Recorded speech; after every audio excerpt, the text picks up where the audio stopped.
Hello à tous, alors aujourd'hui je vais aborder un petit sujet de la prise de vue en studio avec un trépied. Le trépied peut servir à plusieurs choses, peut servir à photographier des objets ou des personnes. La question qu'il faut se poser c'est pour photographier les personnes, qu'est-ce que vous allez faire d'un trépied? Pourquoi auriez-vous besoin d'un trépied pour photographier les personnes? Dans certains cas, il y a des personnes qui vont avoir des besoins d'aide, des besoins autour d'eux, des besoins qu'on les sollicite, qu'on les fasse bouger, des enfants, des personnes, voilà. Ça va être un moment où le trépied va être un outil. Alors, hop, moi je vous montre mon trépied, tout bête, un Manfrotto, simple, il est lourd, il est stable, voilà. Comme ça, moi avec ça, j'ai pas de problème. La rotule, elle bouge dans tous les sens. Alors, vous voyez, hop, là, alors, on a des grosses poignées qui permettent facilement de le manipuler. Hop, comme vous pouvez voir. Moi maintenant, je me sers de ces trépieds souvent quand j'ai des enfants, ce qui est rare, c'est vrai, mais c'est une bonne méthode, ou alors quand j'ai des modèles qui veulent débuter, faire quelque chose. Ces modèles vont avoir besoin que je parle d'elles, que je leur parle, que j'échange, que je fasse des choses avec elles pour pouvoir se sentir à l'aise dès le départ. Je cadre généralement en plein pied, comme ça je ne suis pas embêté et je peux faire des portraits parfaits d'elles. Et je vais me mettre sur un côté à gauche ou à droite pour leur permettre voilà, de me regarder, d'écouter ce que je leur dis.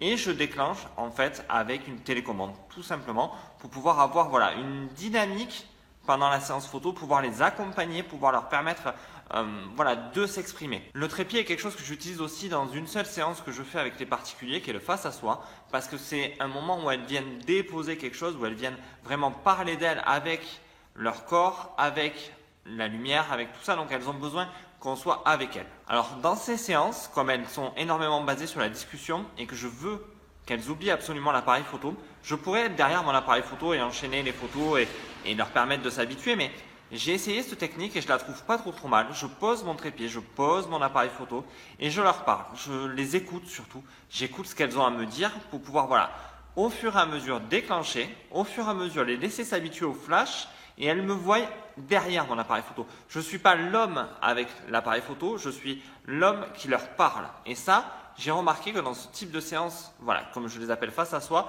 ça les aide beaucoup et c'est beaucoup plus percutant. Maintenant, voilà, c'était vraiment essentiellement mes astuces que j'ai pour le trépied et dans quel cas je me sers d'un trépied. Alors, vous pouvez vous servir d'un trépied en extérieur si vous faites des photos d'orage, d'autres types de photos de nature, vous avez besoin, voilà, de laisser couler l'eau. Le trépied va être là aussi votre outil essentiel. Donc, vous savez maintenant comment vous pouvez aussi vous débarrasser du poids de l'appareil photo, et je ne parle pas du poids du matériel, mais vraiment du poids du regard du modèle sur votre appareil photo.